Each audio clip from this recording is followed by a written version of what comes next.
अस्सलाम वालेकुम नाज़रीन, मैं हूं नईम कुरैशी। आज बात करेंगे तहरीक अदम एतमाद के हवाले से एक बार फिर, और इस तहरीक अदम एतमाद को अब गैर मुल्की मदद किस तरह हासिल हो गई है, गैर मुल्की क़ुव्वतों का अमल दखल इसमें किस तरह शामिल हो गया है, इस पर भी आज बात करेंगे। ख़ास तौर से अमरीकी किरदार के बारे में मैं आपको बताऊंगा कि इस वक्त अमरीकी सिफारतकार इस सारे मामले में किस तरह अपना किरदार अदा कर रहे हैं। ताज़ा तरीन सूरत हाल ये है कि मौलाना फजलुर रहमान साहब नवाज शरीफ साहब के साथ मुसलसल राब्ते में हैं, और जरदारी साहब ने भी इस्लामाबाद में जो है वो डेरे डाले हुए हैं, और वो अपनी मशहूर ज़माना जोड़ तोड़ की सियासत में भरपूर तरीके से मसरूफ़ नज़र आते हैं। कहा यह जा रहा है अपोजिशन के मुख्तलिफ रहनुमाओं की तरफ से कि अब उनके चूँकि मतलूबा नंबर पूरे हो गए हैं, इसलिए पीर या मंगल वाले दिन वो कौमी असम्बली के इजलास की रिक्वेजिशन जमा करवा देंगे।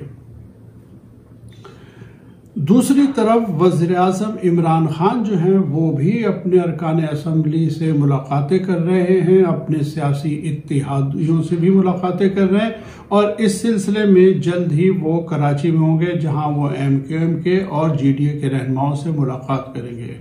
वज़ीर आज़म इमरान खान आज मेलसी में भी एक अवामी जलसा मुनाकिद कर रहे हैं अपनी अवामी राब्ता मुहिम के हवाले से। और इसी दौरान में जो मैंने ये बात कही कि अब इसमें गैर मुल्की क़ुव्वतें किस तरह अपोजिशन के गुब्बारे में हवा भर रही हैं कि रूस के दौरे के बाद अमेरिका की बज़ाहिर नाराज़गी पाकिस्तान से नज़र आती है, लेकिन उसके बावजूद अमेरिकी सिफारतकार जो हैं वो अपोजिशन रहनुमाओं से मुलाकातें कर रहे हैं। ख़ास तौर से एक मुलाकात अमेरिकी सिफारतकारों ने मौलाना फजलुर रहमान साहब से भी मुलाकात की है। वो शरीफ ख़ानदान के भी मुख्तलिफ अफराद से मुलाकातें करते नज़र आते हैं। अब सूरत यह है कि चूँकि अमरीकियों ने यह फैसला कर लिया है, बज़ाहिर ऐसा लगता है कि अमरीकी जो है वो इमरान खान को अब मज़ीद इक़्तिदार में देखना नहीं चाहते, और वो इस हुकूमत को डीस्टेबलाइज करना चाहते हैं, और इसके अवामिल जो है वो हमें मुख्तलिफ जगहों पे नज़र आते हैं। मिसाल के तौर पे FATF का मामला है कि FATF के मेंबरान कहते हैं कि पाकिस्तान ने कमोबेश एक पॉइंट के अलावा तकरीबन तमाम नुकात पर जो है वो भरपूर तरीके से जो है अमल दरामद कर लिया है, लेकिन उसके बावजूद FATF ने फैसला किया कि पाकिस्तान को जो है जून 2022 तक ग्रे लिस्ट पर रखा जाएगा। ये सिर्फ और सिर्फ पॉलिटिकल विक्टिमाइजेशन है पाकिस्तान के, इसके अलावा और कुछ भी नहीं है। ऐसे बहुत सारे ममालिक हैं जिन्होंने 10 से 12 नुकात पूरे नहीं किए, लेकिन वो फिर भी वाइट लिस्ट में मौजूद हैं। दूसरी तरफ यह है कि पाकिस्तान में पिछले कुछ अरसे से दहशतगर्दी की वारदातों में इजाफा हो गया है।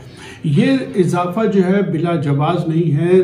2 दिन पहले पेशावर सानिया में जिस तरह हमारे 63 अफराद शहीद हो गए, एक नहायत अलमनाक वाक़या पेश आया, और दहशतगर्दी की इस वारदात की जिम्मेदारी जो है वो दाइश ने कबूल कर ली है। रूसियों का ये दावा है, रूसी ये इल्ज़ाम लगा रहे हैं कि दाइश तंजीम जो है वो अमरीकियों के इशारे पे काम करती है, और उसमें बहुत सारे लोग अमरीकियों से टच में हैं, लिहाजा ये हम 2 और 2 4 जो है वो जमा कर सकते हैं। मुझे ऐसा लगता है कि अब इमरान खान के खिलाफ जो मुहिम चल रही है ये सिर्फ पाकिस्तानी नहीं बल्कि अब ये बैनुल-अक़वामी साजिश बन गई है। देखिए, अमरीकियों के तरीक़ाकार को समझने के लिए हमें अमरीकी मुसन्निफ डैनियल एस मार्के की किताब नो एग्जिट फ्रॉम पाकिस्तान पढ़नी पड़ेगी। मुसन्निफ ने इस किताब में बड़ी वजाहत से लिखा है कि अमरीकियों की पाकिस्तान के बारे में शुरू से क्या पॉलिसी थी, इस वक्त क्या पॉलिसी है, उनका तरीक़ाकार क्या है, वो पाकिस्तान से क्या चाहते हैं, पाकिस्तान को किस तरह देखते हैं, किस तरह पाकिस्तान को अपने मफाद के लिए इस्तेमाल करते हैं।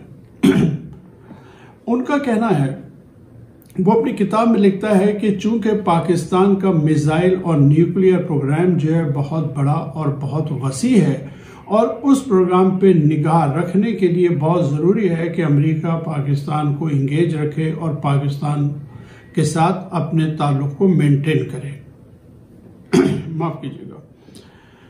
दूसरी बात यह है कि वो ये समझते हैं कि पाकिस्तान दुनिया का वाहिद मुल्क है जिसके चीनी क़यादत न सिर्फ सियासी क़यादत से बल्कि फौजी क़यादत से भी बड़े गहरे ताल्लुकात हैं, और जाहिर है कि चाइना पे निगाह रखना भी अमरीकियों की बहुत शदीद ज़रूरत है।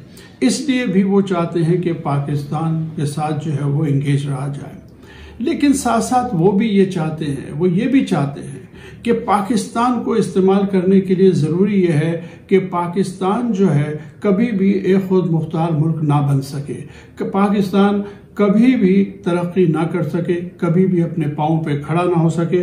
वो चाहते हैं कि पाकिस्तान में सनती तरक्की ना हो सके, पाकिस्तान में मुआशी तरक्की ना हो सके, और पाकिस्तान हमेशा उनका मोहताज रहे। ये उनकी एक सोची समझी सियासी पॉलिसी है पाकिस्तान के बारे में।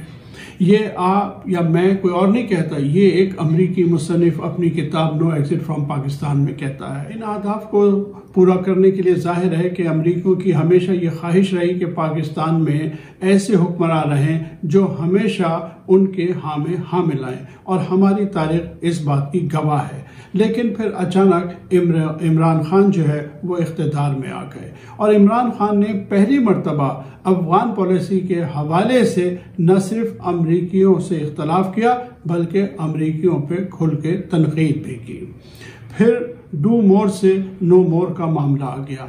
इमरान खान ने डू मोर के जवाब में नो मोर कहा, फिर एब्सोल्युटली नॉट भी कहा, और फिर ये हुआ कि एक तयशुदा दौरा जो है रूस का वो भी इमरान खान ने किया। हरचंद के अमरीकी हुकूमत की इस ख्वाहिश को पाकिस्तानी हुकूमत तक पहुंचा दी गई थी कि अमरीका इस मरहले पर नहीं चाहता कि वज़ीर-ए-आज़म इमरान खान रूस का दौरा करें, लेकिन चूंकि ये एक तयशुदा दौरा था और पाकिस्तान के मफाद में था कि वज़ीर-ए-आज़म रूस का दौरा करें, लिहाजा उन्होंने ये दौरा किया।